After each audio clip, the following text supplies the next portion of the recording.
Hey there! Welcome back to Reddit Dating, best channel for cheating stories.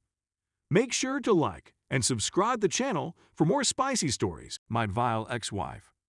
I divorced my ex-wife more than 5 years ago because she had cheated on me on a regular basis with at least 13 different men and 2 women.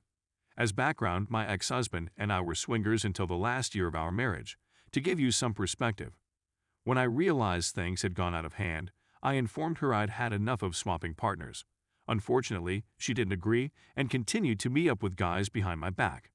During the 6 months leading up to our divorce, my oldest child was diagnosed with a life-threatening condition. I will not go into details in order to preserve my identity. She started to crumble under the pressure and began to drink excessively, putting herself and our children in danger as a result. It became so terrible that I was forced to leave the house for a few weeks, bringing our children with me to live with my parents. Her closest friend, we'll call her Amy, called me at this time because my ex had exposed all of her dirty deeds to her on a girls' night out only a few days before. During the course of her pregnancy, she confessed to sleeping with a new guy every night and getting inebriated. She also told Amy that she had left our 3- and 4-year-old children alone at home for one night a month earlier in order to meet a guy, and that she had done so in order to meet a man. The rumor was that my ex-girlfriend was planning to file for divorce once she had sucked some more money from me while living rent-free in my home, according to Amy. It was at this point that Amy and I both agreed it was time to bring a halt to the relationship. Her staying with me was a source of frustration for her since she loathed me and couldn't go out and play around with her posse of desperate boys. The first step was to design a plan to evict her from the house and document all of her inappropriate behavior so that we could limit her custody of the children. The first step was to drag my ecstatic back inside the house and collapse on the bed next to her. She became completely mad, demanding that I leave the house immediately and threatening to call the authorities if I didn't comply. She had no clue that I was recording the audio of our conversation. Following my instruction for her to pound sand, she immediately phoned the cops and accused me of domestic abuse. The police officers came in no time and had me in handcuffs in such a short period of time that it made my head spin.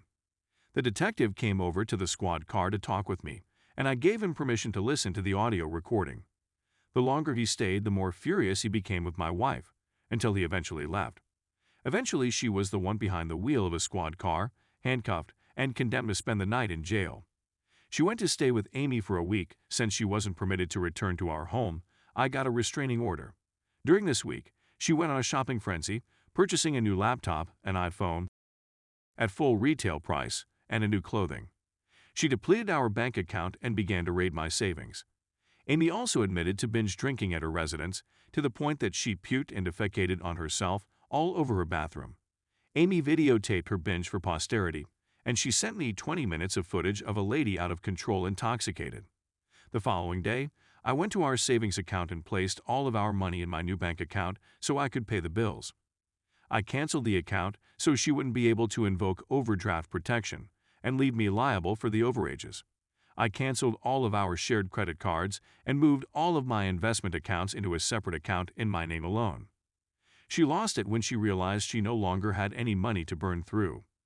Because things had grown so awful, she informed Amy that she was thinking about committing herself. I despised my ex, yet I didn't want to see her hurt herself in any way. Amy persuaded her that she needed care and accompanied her to an inpatient psychiatric institution. This was great because she was receiving care, but it also demonstrated that she was a threat to herself and the children. It was time to put the last piece of our strategy into action and close the sale. I went to see my attorney to start the divorce process and fill all the necessary papers. My attorney was outraged by my ex's conduct and was completely committed to assisting me in obtaining primary custody. He submitted my divorce decree and also persuaded the court to issue a temporary restraining order until our first hearing. We served the papers on her while she was in the hospital and scheduled the first hearing for 2 weeks later. The first hearing day arrived, and she arrived with her counsel. They didn't know what information we had since it was a pre-litigation hearing. She took the stand and began lying her heart out, telling the court how abusive I was and how that is what drove her to the mental hospital. She presented a persuasive point and performed a Grammy-winning performance. It was then my time. My lawyer provided all of the evidence, including videos and bank records. The turning point came when my attorney summoned Amy to the stand to testify.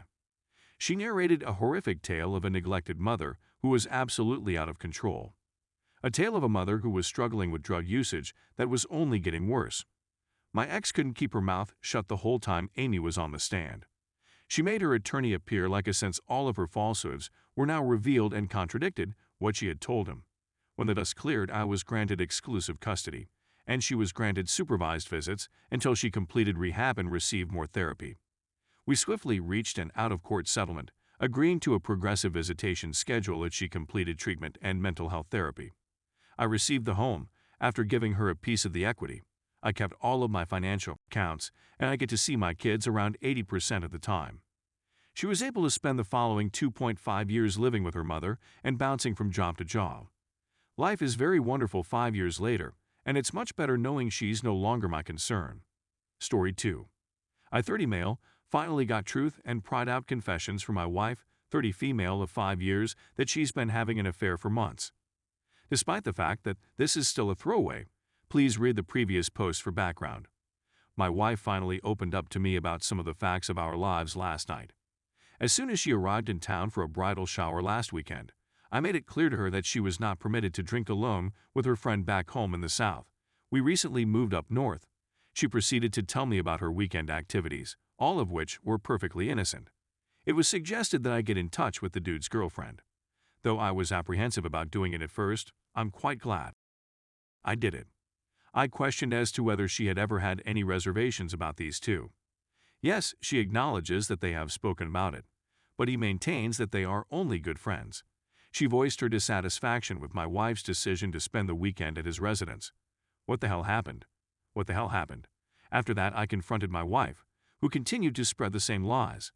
After that, I handed her the receipts to her for her consideration. She then changes the course of her story to okay. So I went out with him, but we didn't drink, and you seem to think that was okay with him. I didn't tell you because I was scared you'd be upset. I was wrong. A formalized paraphrasing of the original after all. You were just drinking with a group, and you believe it's all right to go home with this man since you didn't continue to drink. Thereafter came the statement, I have no recollection of where we went since I was too inebriated to remember. After careful investigation and pointing out lies and discrepancies, it was determined to be we kissed. We made out for an hour. I have feelings for him that I don't know what to do with. And we kissed back in November, as well are all phrases used to describe their relationship. Who knows what she's still hiding, but that's all I need to know for now, thank you. I'm honestly not sure how we'll be able to get out of this situation while still being married. After leaving my house, I made a reservation at a hotel. Since seeing all of the red warning flags in November, I've been suffering a great deal of anxiety. I feel a great sense of relief after months of being gaslighted to finally get some recognition for my efforts. It feels 100% better to inquire around and run the risk of being wrong and seeming like a jerk than it does to fall victim to gaslighting and let your mental health to be torn apart in the process. The fact that you are suffering from alcoholism is a disgrace, and you should get treatment, but this is no excuse for cheating.